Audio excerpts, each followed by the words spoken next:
Sainteté FM, votre station chrétienne. La parole de Dieu non diluée.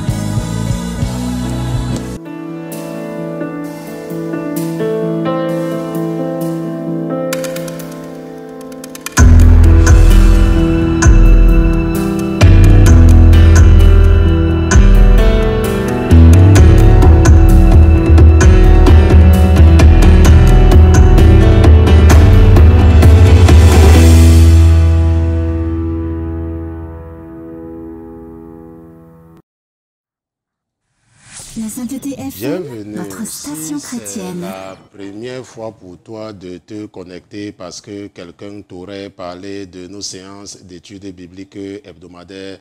Bienvenue. Toi qui as déjà l'habitude de te connecter tous les mardis, mercredis et jeudis à partir de 21h.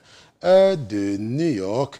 Bienvenue à tous ceux-là qui nous écoutent pour la première fois. Nous remercions le Seigneur de toucher leur cœur, de tomber sur nos enseignements. Nous remercions le Seigneur d'avoir répondu à leurs cris et d'avoir décidé de les délivrer par leurs frères, conformément à ce qu'il a promis. Bienvenue à tous les pères de famille, à toutes les mères de famille qui ont pris la bonne résolution d'éduquer spirituellement leurs enfants par ces séances d'études bibliques hebdomadaires. Bienvenue ma soeur, bienvenue mon frère. Je remercie le Seigneur Jésus-Christ pour ta vie.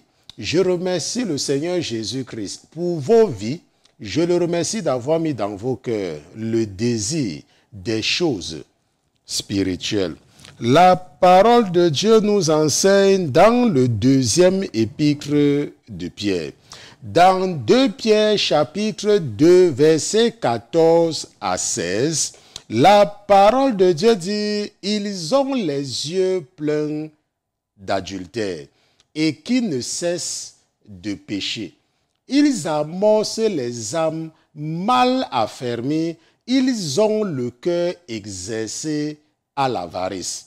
Ce sont des enfants de malédiction qui, ayant quitté le droit chemin, se sont égarés en suivant la voie de Balaam, fils de Bosor, qui aimait le salaire de l'iniquité, mais qui fut repris de son injustice.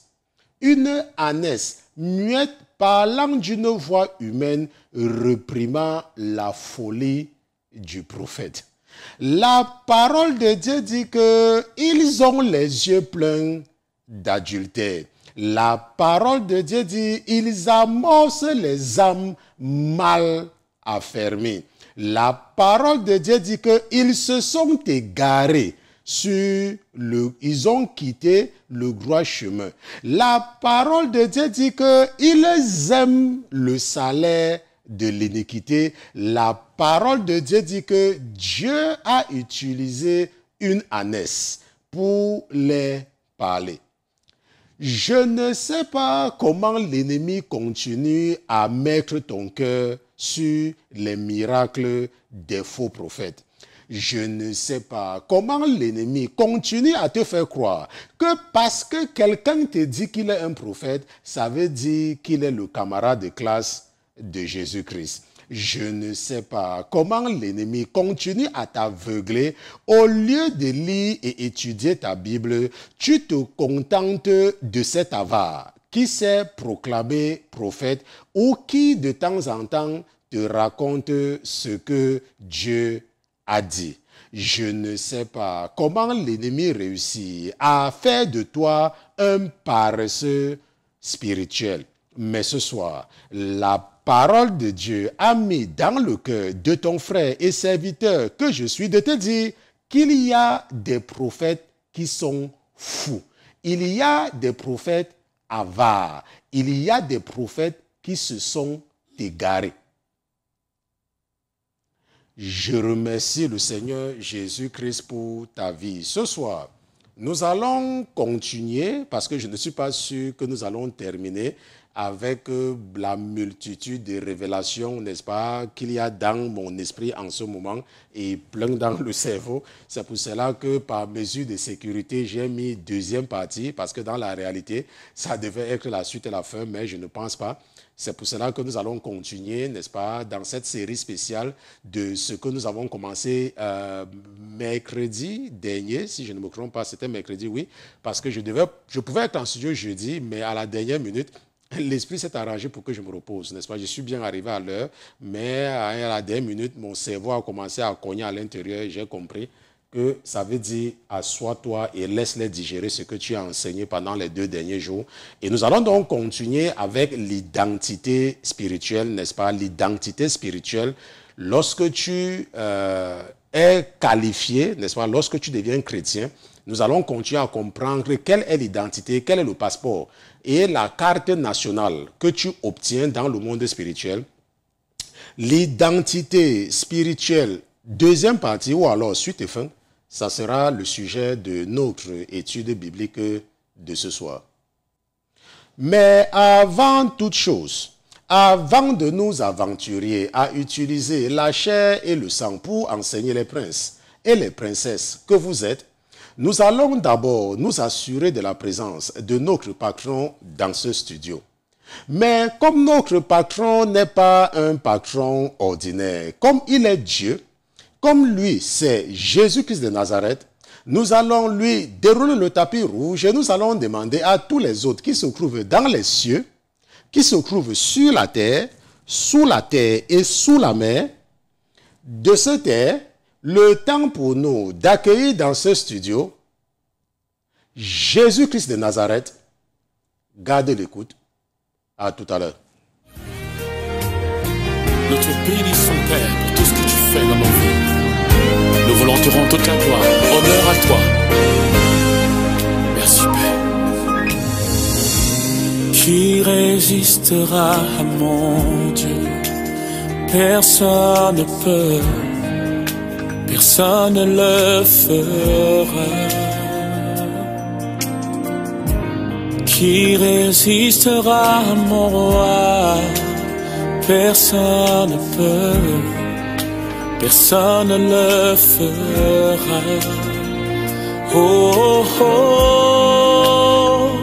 oh, oh, oh. Il y a puissance dans le nom de Jésus, il y a puissance dans le nom de Yahvé. Oh, oh, oh, oh, oh. La puissance dans le nom de Jésus, la puissance dans le nom de Yahvé. Nul n'est comme toi, Père. Qui résistera à toi? Personne ne peut. Personne ne peut. Personne ne le fera. Oh Père. Qui résistera à toi? Personne ne peut. Tu es le même, unique, personne ne le fera.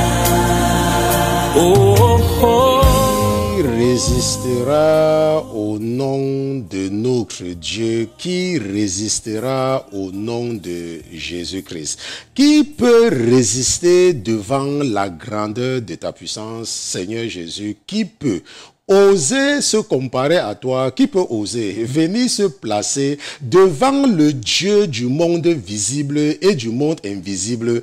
Qui peut oser venir se concurrencer à notre Dieu? Qui peut même oser se tenir à côté de toi et avoir l'audace de se revendiquer Dieu alors qu'il y a un seul Dieu, le Dieu du monde visible et du monde invisible, le Dieu de la deuxième chance, le Dieu qui s'est manifesté dans un buisson de feu à Moïse et a dit à Moïse, retire les chaussures de tes pieds, car l'endroit où tu te trouves est un endroit saint. Je suis descendu afin de t'envoyer, car j'ai entendu les cris de mes enfants en Égypte, et je me suis souvenu de la promesse et de l'alliance que j'ai établie avec leur père. Père éternel, tu as établi ton alliance avec Abraham. Et lorsque tu partais même détruire Sodome et Gomorrhe, tu as dit, est-ce que je dois cacher à Abraham ce que je suis sur l'intention de faire? Car je l'ai connu afin qu'il enseigne à ses enfants qui je suis, et il sera certainement le père de plusieurs nations. Père éternel, lorsque nous lisons les évangiles, tu t'es arrangé à mettre comme premier évangile l'évangile de Matthieu qui nous décrit et qui nous donne la description de ta généalogie, la famille que tu as choisie d'utiliser afin de te manifester à nous et donner à ceux qui croiront à l'œuvre de la croix un moyen parfait de rachat, un sacrifice parfait pour l'expiation des péchés et pour le pardon de nos offenses. Papa, nous savons lorsque nous lisons ta parole que tu es de la descendance d'Abraham. Et rappelle-toi, papa, que tu avais dit à Abraham que tu devais t'occuper de sa descendance. Et parce que Jésus est de la descendance d'Abraham, nous venons revendiquer la même promesse ce soir et nous prions, papa, que tu te souviennes que lorsque tu as fait cette promesse à Abraham, tu as juré par ton propre nom parce que tu ne pouvais pas jurer sur un nom qui est au-dessus de ton nom, car tu es Dieu. Et en dehors de toi, les autres qui se disent Dieu ne sont que la fabrication et l'imagination de la pensée de leurs adeptes, car ils sont même d'ailleurs sourds et ils n'ont pas les oreilles pour entendre. Mais nous avons la conviction, chaque fois que nous crions à toi, chaque fois que nous faisons appel à toi, nous avons la conviction que tu vas réagir, papa, et d'ailleurs même, tu nous prouves que tu réagis par le feu. Mais il faut seulement que nous ayons même une petite foi comme une petite graine pour être conscient que tu as effectivement réagi, parce que nous savons que tu as horreur de ceux qui doutent. Et la foi est le carburant que tu nous as donné afin de maintenir notre moteur spirituel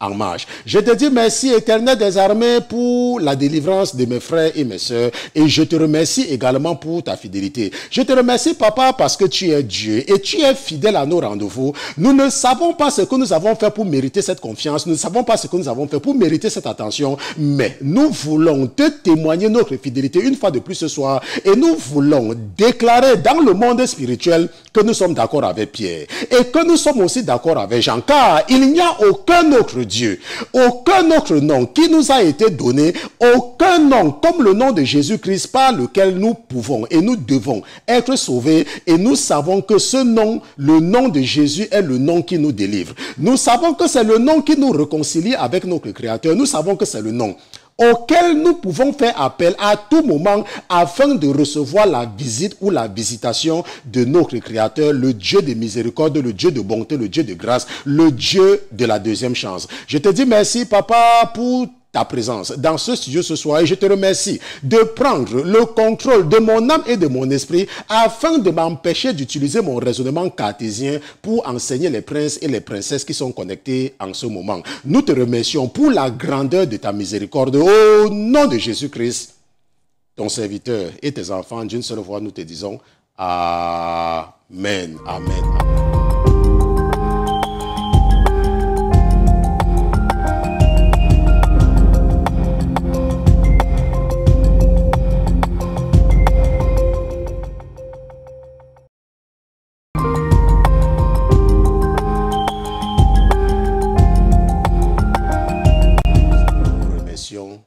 Jésus-Christ pour sa fidélité. Nous le remercions parce qu'il est Dieu.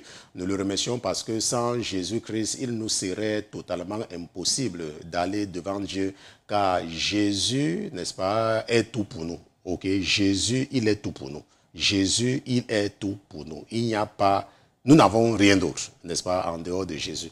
Et je le remercie, n'est-ce pas, d'être présent ce soir, n'est-ce pas. Vous savez que c'est le roi des rois et c'est le Seigneur des seigneurs. C'est un Dieu omniscient, omnipotent et omniprésent. Il dit, là où au moins deux sont réunis et sont d'accord que je suis Dieu, alors je suis là.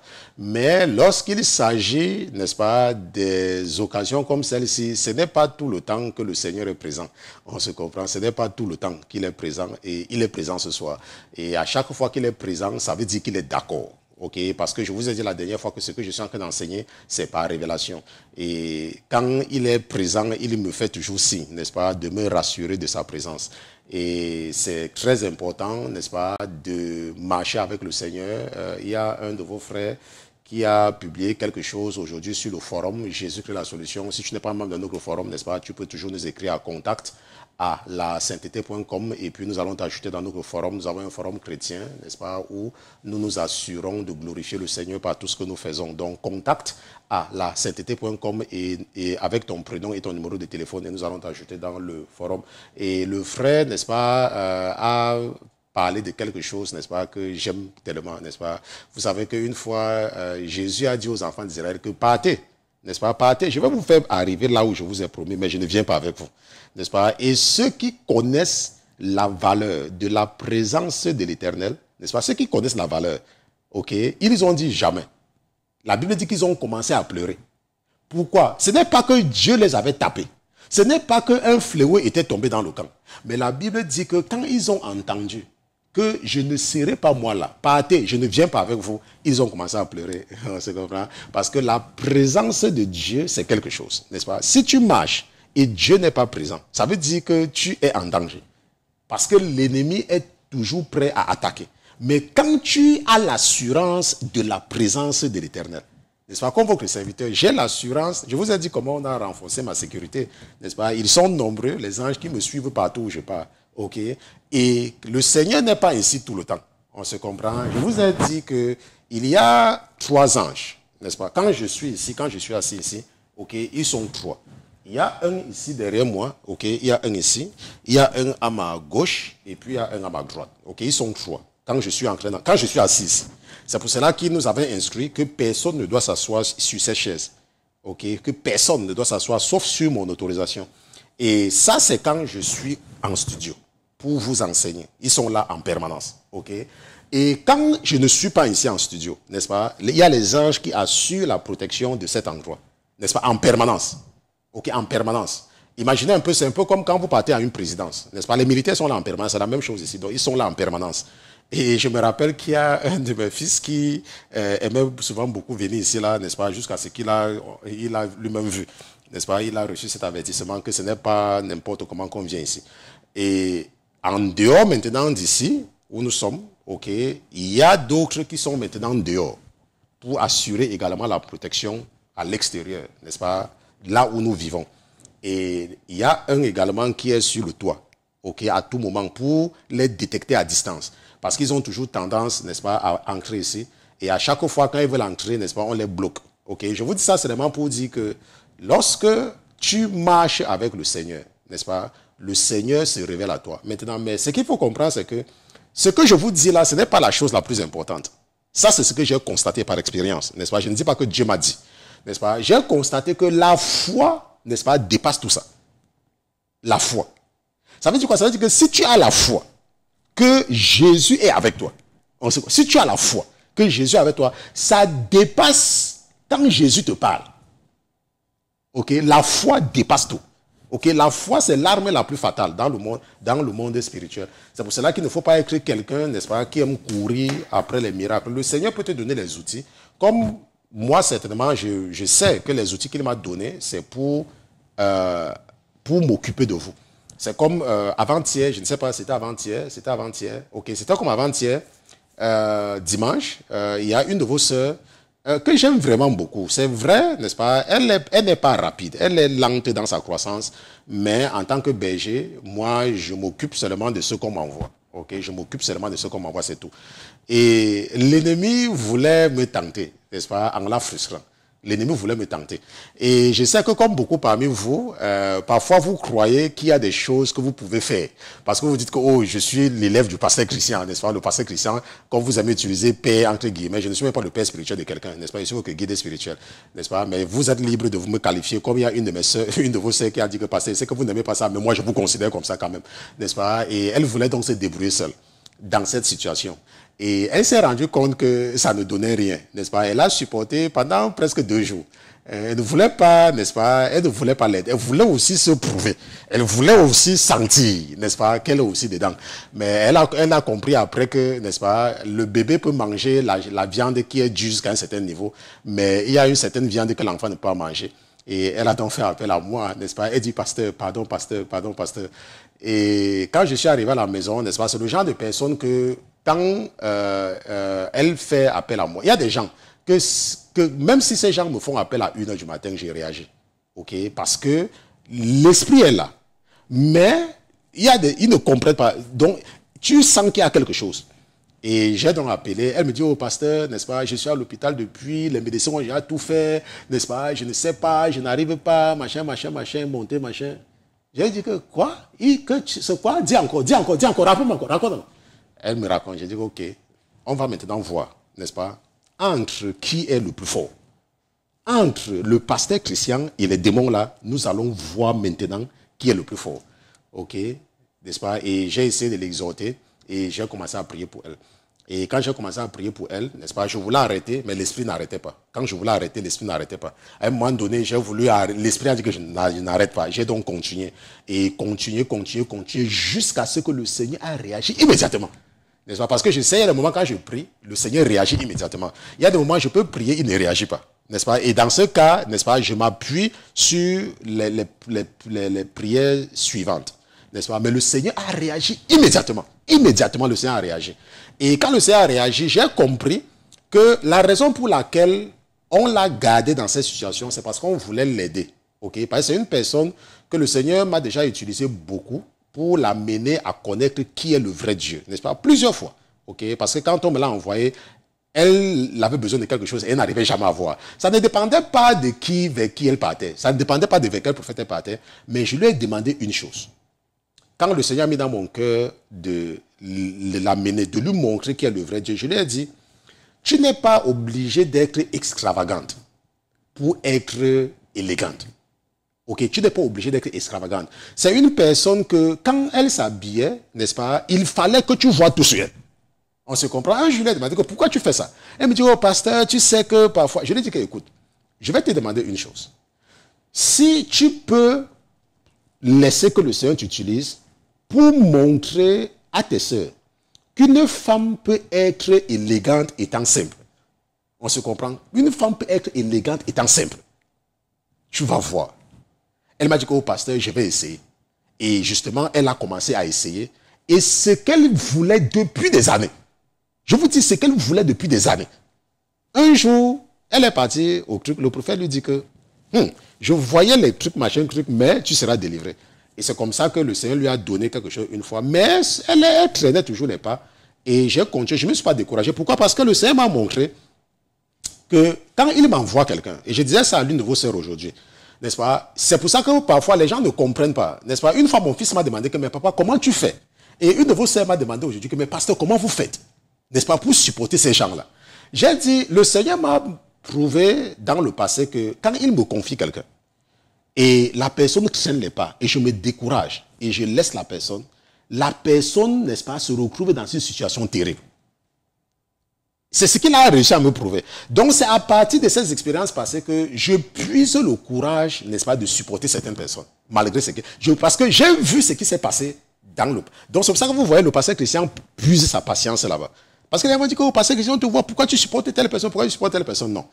Si je vois que tu fais les efforts, ok, je viens. Mais ce que je n'aime pas, ce sont les hypocrites. Ça veut dire quoi? Ça veut dire que ceux qui me donnent l'impression qu'ils sont en Christ alors qu'ils ne sont pas en Christ. Ceux-là, franchement, je les mets carrément de côté.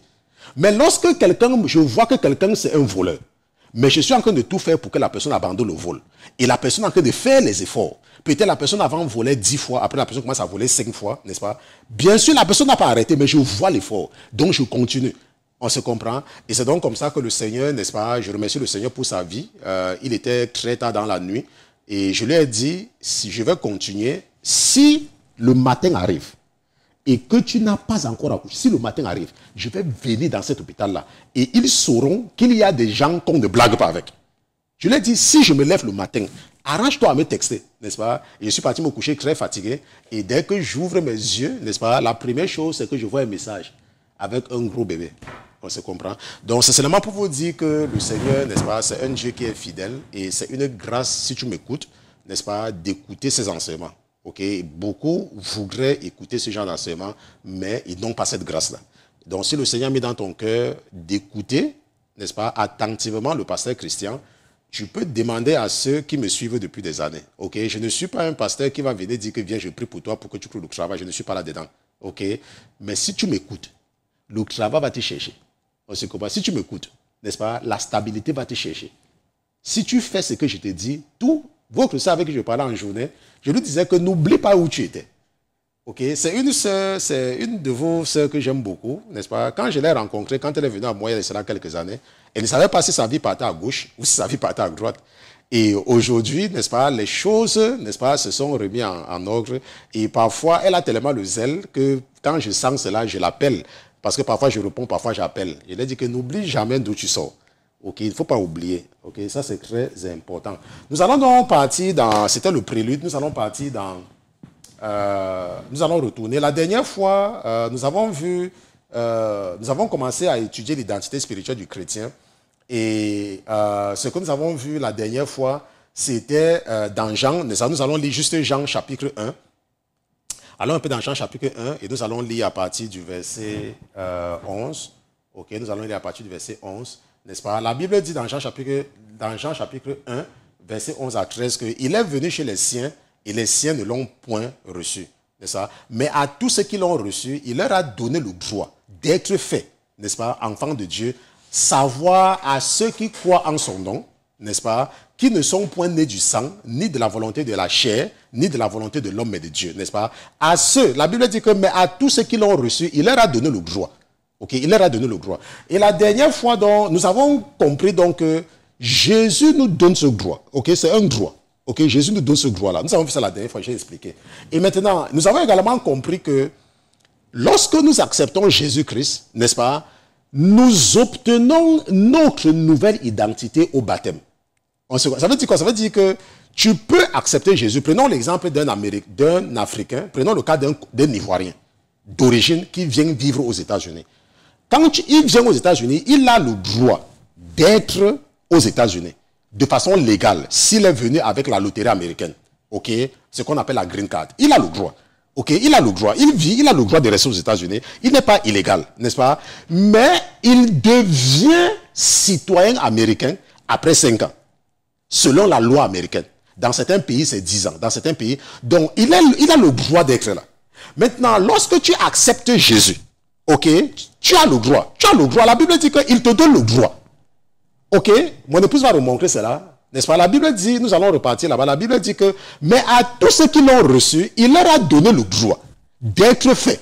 Ok, ça veut dire quoi? Ça veut dire que quand tu acceptes Jésus, tu n'es pas encore enfant, tu n'es pas encore reconnu comme étant un enfant de Dieu. On se comprend. Tu n'es pas encore reconnu. Enfin, est-ce que c'est le pasteur Christian? Attends, je ne sais pas, peut-être tu comprends. Tu as le droit. Prenons par exemple un Sénégalais qui vit en France. Il arrive en France et il arrive à se marier pour avoir les papiers. Maintenant, à partir du moment où tu reçois ta résidence française, tu as le droit de rester en France, mais tu n'es pas français. Tu n'es pas français. Rappelle-toi Romains chapitre 1, verset 20. 18 à 20.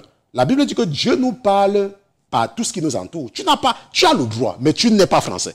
Tu as le droit, mais tu n'es pas allemand. Tu as le droit, mais tu n'es pas américain.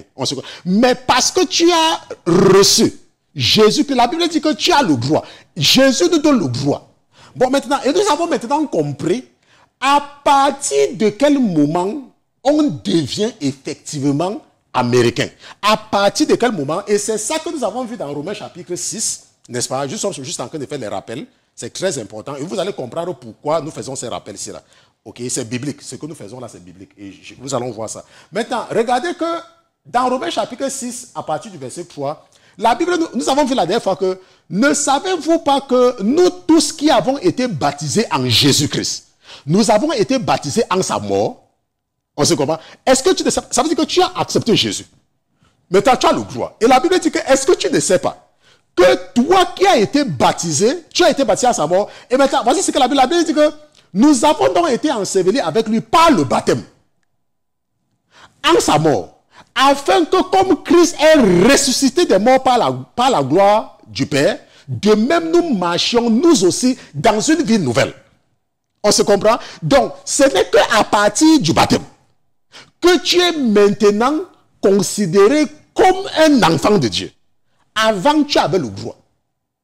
Mais à partir du jour du baptême, dans le monde spirituel, tu es maintenant considéré comme enfant de Dieu. Maintenant, lorsque l'Esprit m'enseignait ceci, l'Esprit m'a dit que quand tu es un citoyen, prenons le cas par exemple, tu es un citoyen et tu as les enfants mineurs. Tes enfants sont quoi? Ils sont aussi citoyens. Ça veut dire quoi? Ça veut dire que quand tu es citoyen et tu as les enfants mineurs, eux aussi, parce que tu es un citoyen, ils bénéficient. Dans le monde spirituel, on les reconnaît. On se comprend, on les reconnaît. De la même façon, si tu es un Français, est-ce que les enfants d'un Français ne sont pas... Je ne sais pas, il y a un pays où les enfants de la personne ne sont pas... Je ne sais pas, je ne pense pas qu'il y a un pays. Sauf peut-être les enfants adultes. Mais les enfants qui sont mineurs bénéficient. Aux États-Unis, même quand tu as l'assurance, tes enfants même ont le droit d'utiliser son assurance. Tu vas à l'hôpital avec tes enfants, on les reconnaît. On se comprend parce qu'ils ont le droit. On se comprend. Donc c'est ce qu'il faut comprendre. Nous avons vu ça la dernière fois. Même comme je n'ai pas été explicite de cette façon. Et lorsque nous sommes partis dans Philippiens chapitre 3, n'est-ce pas, juste un rappel, quand nous sommes partis dans Philippiens chapitre 3, n'est-ce pas, parce que nous avons compris que tu deviens une nouvelle personne, n'est-ce pas, le jour que tu te fais baptiser. Avant, tu as le droit, mais tu n'es pas. Mais c'est le jour du baptême que tu deviens, que tu reçois une nouvelle identité. Et c'est cette identité que Philippiens nous confirme dans Philippiens chapitre 3, verset 20. Ok, Philippiens chapitre 3. La Bible dit que pour nous sommes citoyens des cieux, d'où nous attendons le Sauveur, le Seigneur Jésus-Christ. Ok, qui transformera le corps de notre humiliation. Ça veut dire quoi? Ça veut dire que quand on te baptise, même comme tu vois que tu as le même corps, n'est-ce pas? La Bible dit que le corps que tu as maintenant, en ce moment-là, c'est le corps de l'humiliation. Ça veut dire que pour quelqu'un qui s'est fait baptiser et qui s'est fait baptiser par conviction, il, n'est-ce pas, ne s'intéresse plus à son corps. Parce qu'il sait que ça, c'est un corps périssable. La Bible appelle ça, n'est-ce pas, le corps, si nous regardons ça, la Bible appelle ça le corps de l'humiliation. La Bible, c'est ça, le corps de l'humiliation, ça c'est rien. On se comprend? Ça c'est rien. Et j'ai expliqué ça la dernière fois. Et c'est ce que nous avons vu. Maintenant, et nous avons également compris l'attitude naturelle d'un étranger. Pourquoi? Parce que la Bible dit que nous sommes citoyens des cieux, comme nous avons vu ici, là, n'est-ce pas? La Bible dit que nous sommes citoyens des cieux. Et nous avons donc compris que, parce que nous sommes maintenant des citoyens des cieux, nous sommes maintenant des étrangers sur la terre.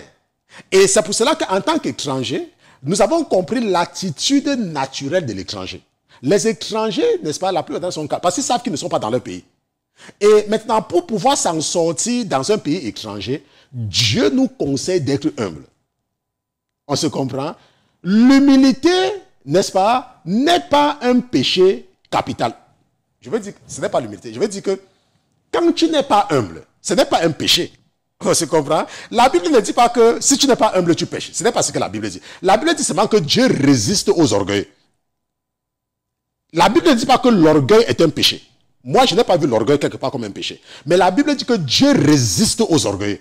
Ça veut dire que Dieu n'aime pas les gens qui sont orgueilleux. Tu peux être orgueilleux, c'est ton problème. Mais la Bible dit qu'il n'aime pas. La Bible ne dit pas que quelqu'un qui est orgueilleux, c'est un pécheur. Un pécheur, c'est celui qui vit dans la fornication, qui vole, qui manque, qui fait toutes ces choses-là. Et la Bible maintenant nous conseille d'être humble. Pourquoi? Parce qu'en tant qu'étranger, Dieu nous conseille l'humilité parce que quand tu es un étranger, tu vis maintenant dans un pays étranger. Quand tu es sur la terre, la Bible dit que nous sommes des étrangers sur la terre, des pèlerins. Et quand tu es humble, ça attire la faveur des gens sur toi. Ça attire la faveur. Parce que les gens maintenant, parce que les gens du monde aiment trop s'entendre. Oh, c'est moi le superviseur, c'est moi le manager, c'est moi ceci, c'est moi cela. Oh, toi, tu es humble. Tu les laisses dire qu'ils sont ce qu'ils sont là. Et parce que maintenant, tu te soumets à eux, ils te donnent tout. Est-ce que tu comprends maintenant comment ça marche? Ils te donnent maintenant tout. Pourquoi? Parce que les gens du monde aiment ce qu'ils dominent. Mais toi, parce que tu as une puissance, ok? Quand tu te soumets, n'est-ce pas? Ça attire la faveur de tes patrons. Et quand tu les demandes n'importe quoi, ils te donnent. Et à la fin de la journée, c'est toi le gagnant. Maintenant, tu comprends pourquoi Dieu nous demande d'être humble. J'espère maintenant que tu comprends. Parce que parfois, quand on vous demande de faire quelque chose, vous ne comprenez pas. Par exemple, la Bible dit que sois humble. Ok, la Bible dit que sois humble. Maintenant, toi, par exemple, tu dis que tu ne peux pas entrer dans le bus. Parce que tu as un grand boulot. Tu dis que tu ne peux pas entrer dans le train. Ce qui se passe, c'est quoi? C'est que tu prends ta voiture. C'est vrai, tu as la voiture. Tu pars, tu payes un garage qui est cher, un parking qui est cher. Alors que si tu es quelqu'un de humble, tu prenais ton bus à un petit, moins cher, tu pars là où tu pars, et puis tu rentres. Quand tu prends ta voiture, tu pars là où tu pars. Et à la fin de la journée, c'est toi qui fais les économies. Et avec l'argent supplémentaire, là, tu peux réaliser des choses avec. Mais lorsque tu es orgueilleux, lorsque tu es gonflé, lorsque tu veux montrer aux gens que, oh, c'est moi, je suis médecin, je suis dentiste, je suis ceci, je suis machin, je suis infirmier, je suis machin, je suis le c'est toi qui passes le temps à dépenser ton argent. Et à la fin, tu n'as pas l'argent pour payer ton loyer. On se comprend? Maintenant, j'espère maintenant que tu comprends, n'est-ce pas, pourquoi Dieu nous conseille d'être humble. Parce qu'en fait, c'est une arme. Mais quand tu es orgueilleux, la Bible dit que Dieu te résiste. Parce qu'il ne peut même pas te bénir. Parce que partout où tu pars, tu mets les gens mal à l'aise. Ok, partout où tu pars, tu mets les gens mal à l'aise. On se comprend? Bon, maintenant, ce que nous avons donc compris, c'est cette attitude naturelle, n'est-ce pas? Donc, ce soir, nous allons maintenant voir ce soir, n'est-ce pas, le citoyen digne. Ça veut dire quoi? Lorsque tu viens dans un pays, supposons que tu vis en Allemagne. Je sais qu'il y a beaucoup qui nous écoutent du côté de l'Allemagne, n'est-ce pas? Il y a beaucoup, c'est très difficile qu'un étranger obtienne la nationalité allemande. Ça, nous le savons, n'est-ce pas? Il y a certains pays que c'est très difficile, n'est-ce pas? La nationalité suisse, allemande, les choses comme ça. Maintenant, supposons que tu as la nationalité allemande. Supposons. Maintenant, il y a les Allemands qui sont en prison. N'est-ce pas? Il y a les Allemands qui sont en prison. Pourquoi? Parce que ce sont des mauvais citoyens. Parce que la loi allemande dit, ne fais pas ceci, ne fais pas ceci, ne fais pas ceci. Conduis comme ça, conduis comme ça. Ils n'ont pas fait. Peut-être qu'ils ont fait un accident, peut-être qu'ils ont volé, peut-être qu'ils ont... On les a arrêtés. On les a mis en prison. N'est-ce pas? Maintenant, le fait d'être en prison ne leur retire pas la nationalité allemande. On se comprend? Le fait d'être en prison ne leur retire pas la nationalité. Maintenant, nous savons que les États-Unis, c'est le centre du monde. Et à chaque fois que Dieu choisit un pays pour dominer le monde, c'est parce qu'il veut nous raconter quelque chose. Maintenant, écoute très bien. Lorsque tu es un citoyen américain, on considère seulement comme américains, n'est-ce pas, ceux qui sont nés sur le territoire américain. Est-ce que tu me comprends? Quelqu'un va comprendre aujourd'hui. Et tu vas comprendre quelque chose. Selon la loi américaine, tu es considéré comme un Américain quand tu nais sur le territoire américain. Maintenant, tu peux obtenir la nationalité américaine. Tu peux l'obtenir. Mais, si en tant que citoyen américain naturalisé, ça veut dire que si tu as reçu, pas par la naissance, de façon légale, ok, si tu as reçu la nationalité américaine, si tu poses certains actes, on te renvoie chez toi. On te retire cette nationalité-là. Et on te met dans un avion et on te renvoie dans ton pays d'origine d'où tu es venu. Ça, c'est la première chose. La deuxième chose, c'est que si tu donnes ta nationalité à un de tes enfants, ça veut dire que quoi? Si ton enfant obtient la nationalité parce que tu étais citoyen et il n'est pas né aux États-Unis, même s'il reste ici pendant 30 ans, pendant 40 ans, s'il pose un acte très grave, on va le ramasser et on va aller le jeter dans le pays d'origine de ses parents qui lui ont donné cette nationalité. C'est comme ça ici en Amérique. Les seules personnes qui ont le droit de rester aux États-Unis et personne ne peut les enlever, rien ne peut les... Même s'ils tuent 100 000 personnes, c'est seulement quand tu es né aux États-Unis.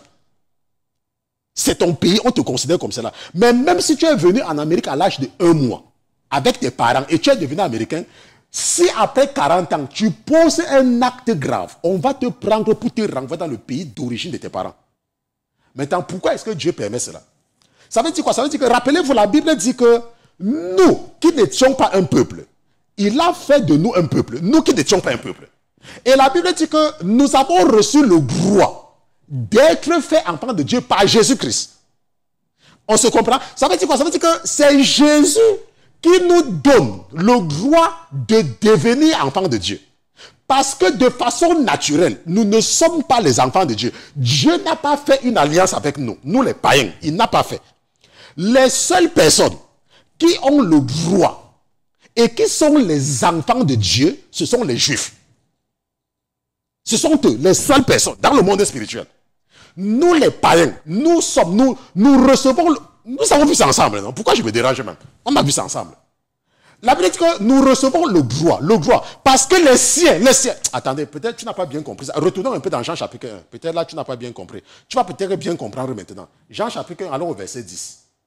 allons au verset 11, n'est-ce pas? Voilà ce que la Bible dit, comme nous pouvons montrer ça. La Bible dit qu'il est venu chez les siens. Et les siens ne l'ont point reçu. Est-ce que tu comprends? La Bible dit que Jésus est venu chez les siens. Et les siens ne l'ont pas reçu. Et la Bible dit que, mais à tous ceux qui l'ont reçu, il leur a donné le droit. Le droit. Ça veut dire quoi? Ça veut dire que les seuls qui sont les enfants de Dieu, ce sont les Juifs. Parce que Jésus était Juif. Mais ça veut dire que quoi? Ça veut dire que quand tu as le droit, quand tu reçois le droit d'être fait enfant de Dieu par Jésus-Christ, et que tu obtiens le passeport, n'est-ce pas? Tu obtiens le passeport de Sion le jour de ton baptême. Maintenant, ce que tu dois comprendre, c'est que si maintenant, en tant que chrétien, tu poses un acte grave, on te retire cela. Tu comprends maintenant? Tu comprends? Attendons un peu. Allons un peu dans... avant de montrer mon ordinateur, nous allons partir dans... allons un peu dans...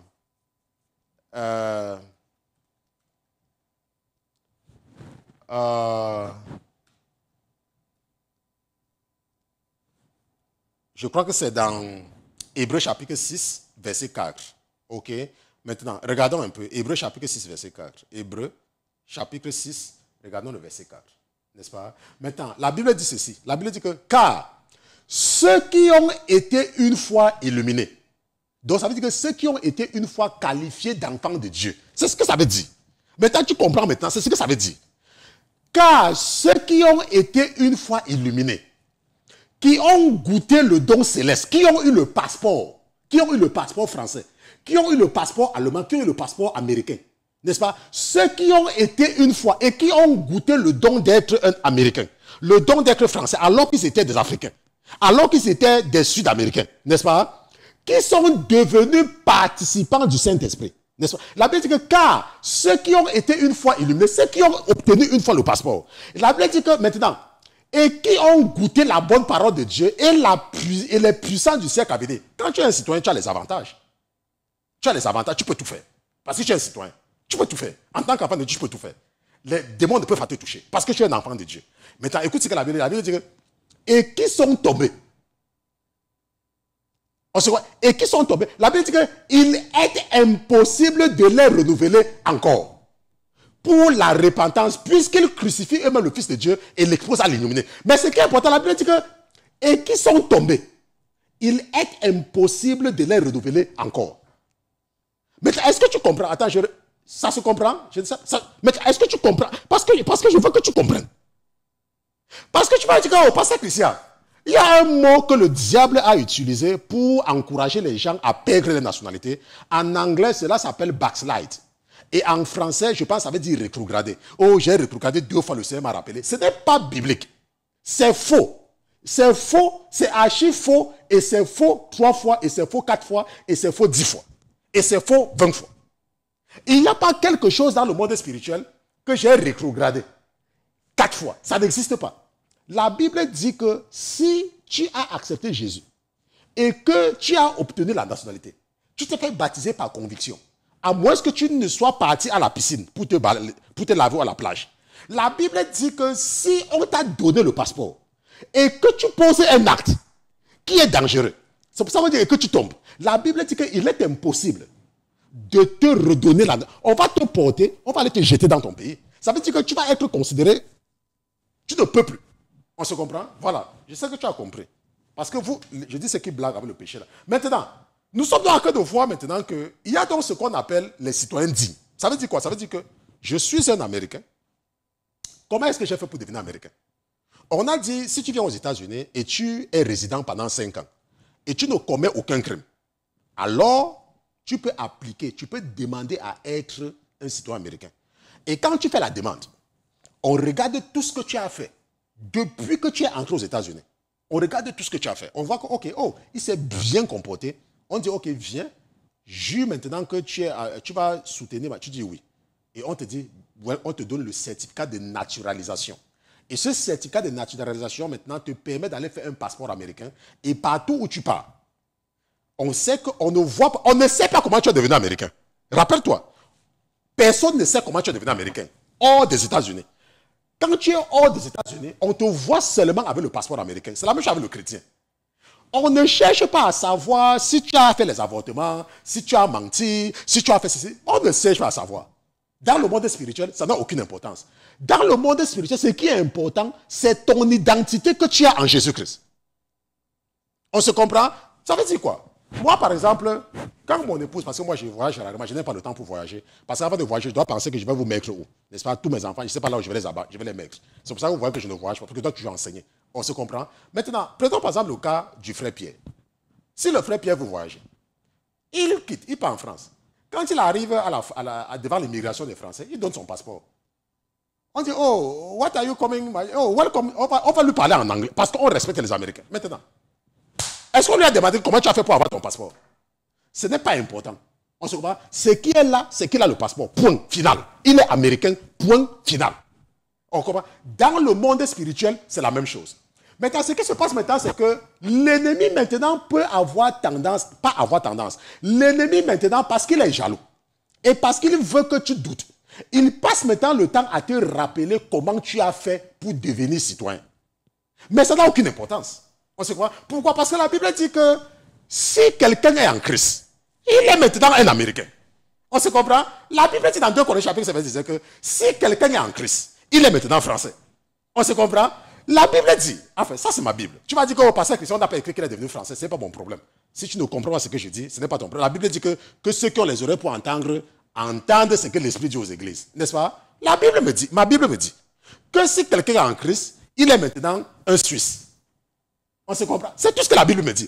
La Bible ne me dit pas que si quelqu'un est en Christ, il est passé par le Maroc et il a pris le bateau et il est passé par l'Italie et il a demandé l'asile, il a marché un truc avant, il s'est marié avec une Suisse avant de devenir Suisse. Ma Bible ne me dit pas ça. La Bible me dit que si quelqu'un est en Christ, il est un citoyen suisse. C'est tout. On se comprend?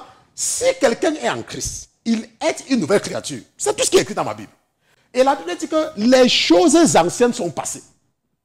Ça veut dire quoi? Ça veut dire que, imaginons un peu que, pour devenir un citoyen suisse, tu as fait un faux mariage. Imaginons que pour devenir citoyen suisse, tu as fait un faux mariage. Tu es parti voir une femme suisse.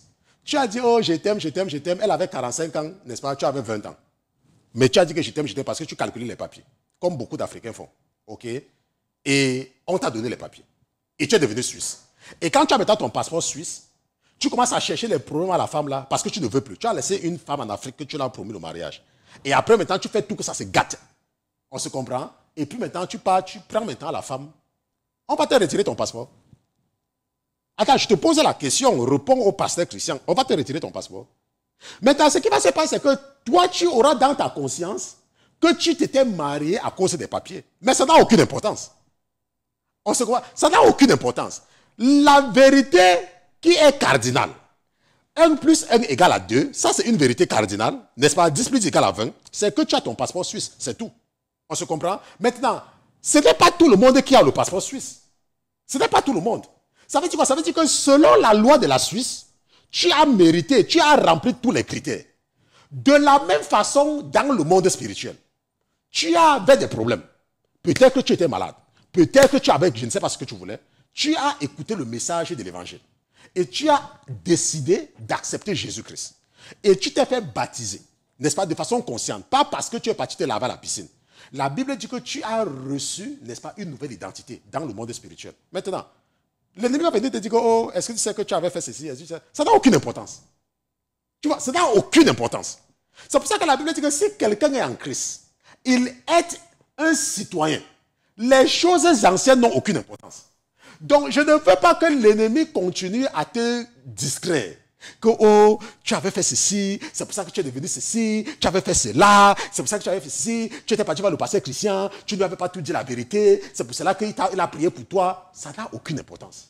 Jésus t'a délivré, Jésus t'a délivré. C'est tout. On se comprend? Maintenant, j'ai demandé à quelqu'un l'autre jour que, parce que les gens viennent souvent se confesser chez les pasteurs, j'ai demandé, et la personne avait des preuves, j'ai demandé à la personne que, ok, maintenant, comme tu te déranges, Tu me dis que, oh, pasteur, vraiment, pasteur, parfois, je sais que j'avais fait ceci, pasteur, oh, pasteur, oh, pasteur, oh, pasteur. Et la personne savait qu'elle avait raison. Je lui ai dit que, ok, maintenant, je vais maintenant mettre le problème un peu plus facile devant toi pour que tu me répondes. Supposons que tu sois une femme. N'est-ce pas? J'ai dit, supposons que tu sois une femme. Et quand je disais ça, j'ai regardé son ventre. Et bien évidemment, mon esprit m'a rappelé qu'il n'est pas une femme, il est un homme. J'ai dit, ok, maintenant, supposons que tu sois une femme. Et que tu as avorté 3 fois avant de venir à Jésus. Et maintenant, tu es en Jésus. Tu vas aller ramasser les enfants que tu as avortés là pour les mettre dans ton ventre. Il me dit que non, pasteur. J'ai dit qu'alors? Ok, il ne faut pas permettre que l'ennemi, n'est-ce pas, pourrisse ta vie avec des choses qui ne servent à rien. La Bible te dit que si quelqu'un est en Christ, il est une nouvelle créature. Voilà tout ce que la Bible te dit. On se comprend? Voilà tout ce que la Bible te dit. Donc le reste n'a pas d'importance. Maintenant, ce qu'il faut maintenant comprendre, et je pense que c'est là où nous allons terminer aujourd'hui. Nous allons passer dans 1 Jean chapitre 3. Ok, allons dans 1 Jean chapitre 3 et nous allons comprendre quelque chose qui est très important. Ok, je savais qu'on n'allait pas terminer aujourd'hui. Heureusement que j'ai mis deuxième partie. 1 Jean chapitre 3, nous allons lire à partir du verset 2. N'est-ce pas? Voilà ce que la Bible dit. 1 Jean chapitre 3 à partir du verset 2. N'est-ce pas? Voilà ce que la Bible dit. Ok. La Bible dit que, bien-aimés, nous sommes à présent enfants de Dieu. Ok. Voilà ce que la Bible dit. Ok. Ok. Voilà ce que la Bible dit. La Bible. Ça, c'est la Bible. Ça, c'est la Bible. Mon épouse a encore de montrer. Ça, c'est la Bible. Ok. Ça, ce ne sont pas les paroles du pasteur Christian. Rappelez-vous avant là, qu'est-ce qu'on a vu? Dans Jean chapitre 1, la Bible a dit quoi? Qu'il nous a donné le droit d'être fait. Attendez, il y a les gens qui ne comprennent pas. Ah, pourquoi il y a les gens qui ont la tête dure? Hein? La tête dure comme ça. Vous fatiguez le pasteur. Ok, vous fatiguez. Maintenant, voilà, regarde, voilà ce que la Bible dit. La Bible dit que, Jean chapitre 1, verset 12, la Bible dit que, mais à tous ceux qui l'ont reçu, il leur a donné le droit d'être fait enfants de Dieu. Il leur a donné le droit. Ça, c'est ceux qui l'ont reçu. On se comprend? C'est ça qu'on a vu. Parce que il y a certains qui ont la tête dure comme ça. Et vous faites que je rentre toujours là où je dois partir. Ok? Bon, maintenant, regardons ce que la Bible dit dans 1 Jean chapitre 3. Vous avez vu que là-bas, il a donné le droit. Ok? Maintenant, 1 Jean chapitre 3. Ok? Voilà ce que la Bible dit maintenant. Regarde maintenant. Maintenant, la Bible dit que, bien aimé, nous sommes à présent enfants de Dieu. Est-ce que tu comprends? Nous sommes à présent enfants de Dieu. Avant là, quand on n'était pas baptisé, on avait seulement le droit. Mais maintenant là, nous sommes enfants de Dieu. Maintenant, ça veut dire quoi? Ça veut dire que tu as accepté par toi-même. Pas parce que tu es parti faire l'école pour te baptiser. Pas parce que tu es parti dans ton église, on a dit, oh, on va baptiser les gens demain, tu es venu écrire ton nom. Non, tu as décidé par toi-même. Parce que tu as été convaincu et tu as compris l'importance du baptême. Que ce n'est pas le baptême que tu deviens citoyen. Tu as compris. Ok? Et tu as décidé. Parce que la Bible ne dit pas que pour te baptiser, il faut. Non. La Bible dit que si tu te baptises, ce n'est pas une question, il n'y a pas les conditions. Mais il faut faire ça de façon avec conviction. On se comprend? Mais la Bible dit maintenant, bien-aimés, nous sommes à présent enfants de Dieu. Et ce que nous serons n'a pas encore été manifesté. Mais nous savons que quand il sera manifesté, Jésus-Christ, nous serons semblables à lui. Parce que nous le verrons tel qu'il est. La Bible dit que nous serons semblables à Jésus. Nous serons semblables. Ça veut dire quoi être semblable à quelqu'un? Ça veut dire que tu es comme la personne. Tu as ce qu'on appelle le corps glorieux. Parce que rappelle-toi, la Bible dit que après le baptême, le corps que tu as maintenant, c'est le corps de l'humiliation. On se comprend? Maintenant, et la Bible dit quoi? La Bible dit que, maintenant, écoute maintenant. Et quiconque a cette expérience en lui, je ne sais pas comment je vais faire pour bien lire ça. Attends, je ne sais pas, enlève-moi en bas. Il faut que ce soit seul. Il faut que ce soit seul. Parce que je veux que quelqu'un comprenne ceci là. Ok, je veux, oh Seigneur, pardon, oh, fais comprendre ça à mes frères, tes enfants, n'est-ce pas? Regarde. La Bible, regarde. Et quiconque a cette espérance en lui, en Jésus-Christ, la Bible dit que se purifie lui-même. La Bible dit que quiconque a cette espérance se purifie lui-même, comme Jésus est pur. La Bible dit que quiconque a cette espérance se purifie lui-même. Comme Jésus est pur. Et la Bible dit que, regarde. Quiconque pêche transgresse aussi la loi. Car le péché est une transgression de la loi.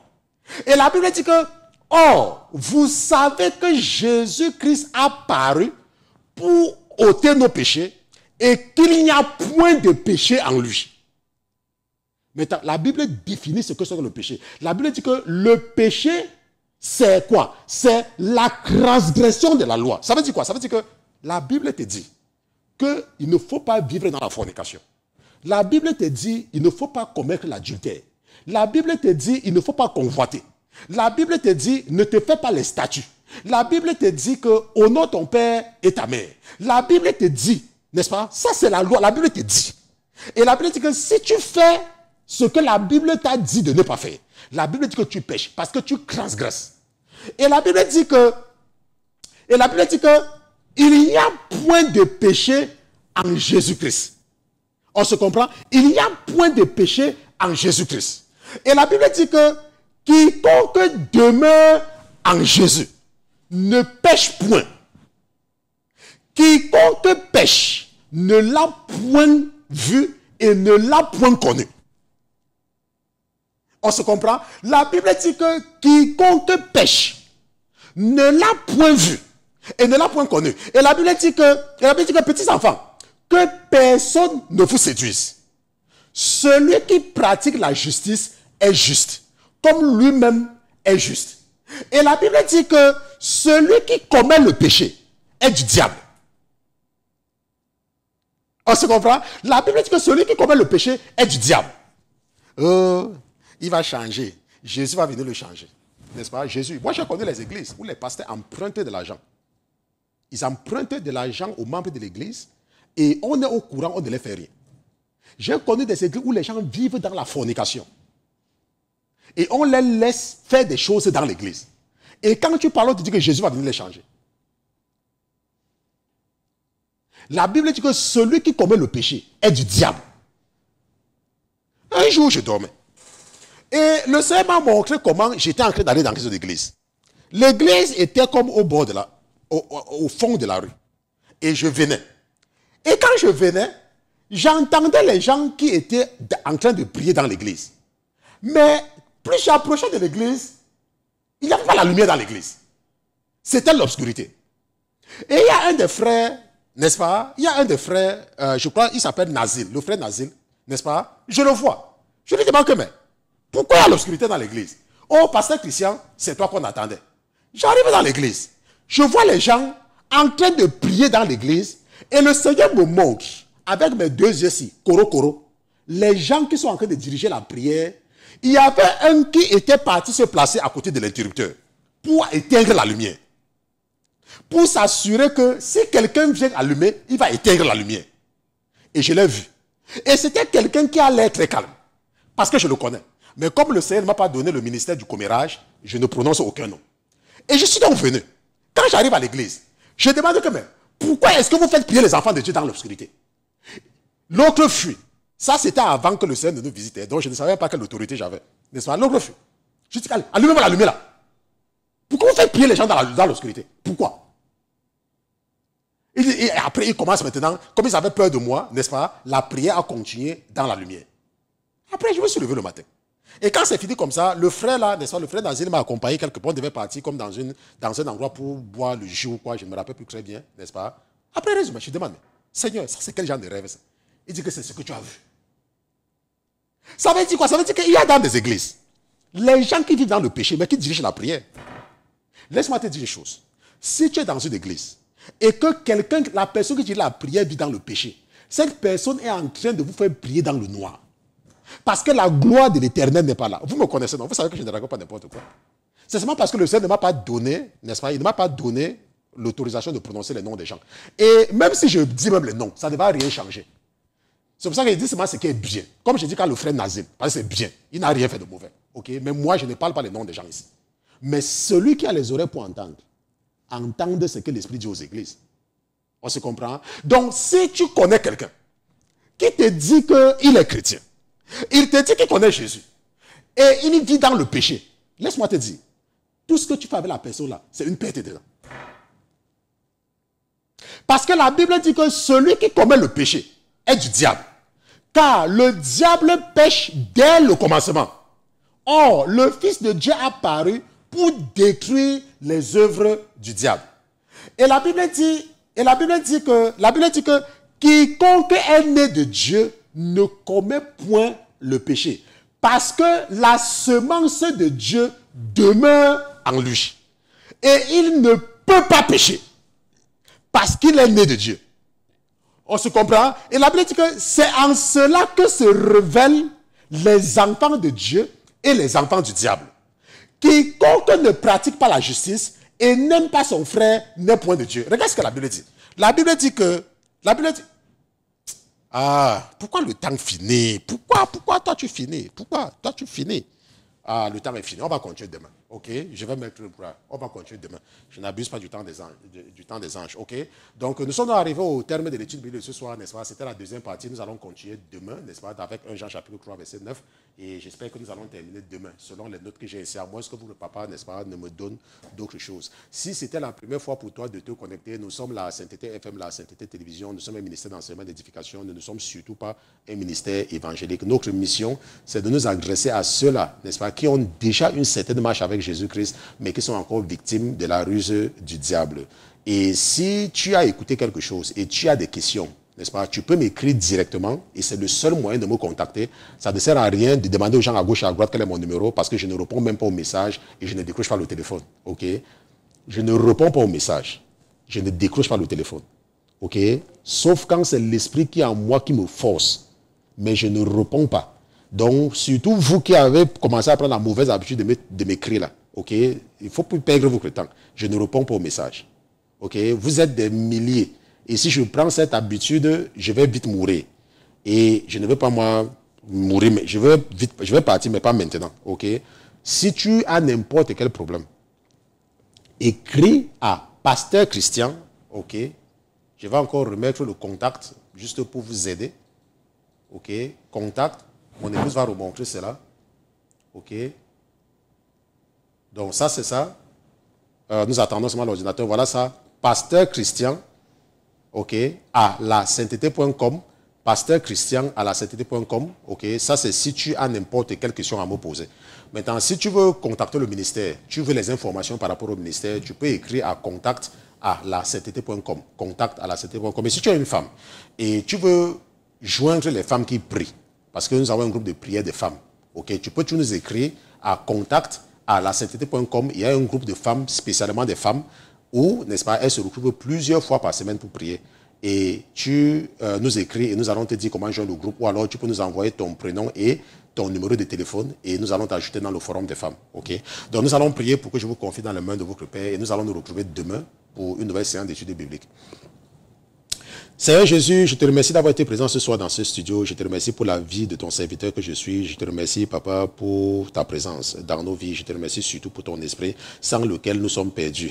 Nous te disons merci, Papa, parce que tu es Dieu. Nous te disons merci parce que tu es fidèle. Tu es tellement fidèle, tu es tellement bon, Papa, que nous ne savons pas ce que nous avons fait pour mériter cette bonté et cette attention particulière que tu nous accordes. Mais nous tenons à te dire merci, Père éternel. Reçois notre sacrifice d'action de grâce. Papa, permets-moi également de te confier mes frères et mes sœurs, afin que tu sur eux pendant leurs rêves. Papa, empêche à l'ennemi d'entrer dans leurs rêves pour les faire manger des choses que tu as en horreur et pour les faire poser des actes que tu as en horreur. Père éternel, que la grandeur de ta miséricorde soit le seul attribut que tu prouves et que tu démontres à mes frères cette nuit. Nous te remercions d'avoir été présent avec nous une fois de plus dans ce studio ce soir au nom de Jésus-Christ, ton serviteur et tes enfants. D'une seule voix, nous te disons Amen. Amen.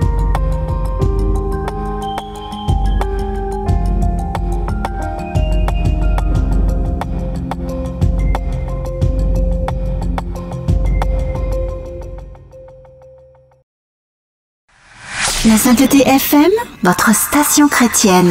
La parole de Dieu non diluée.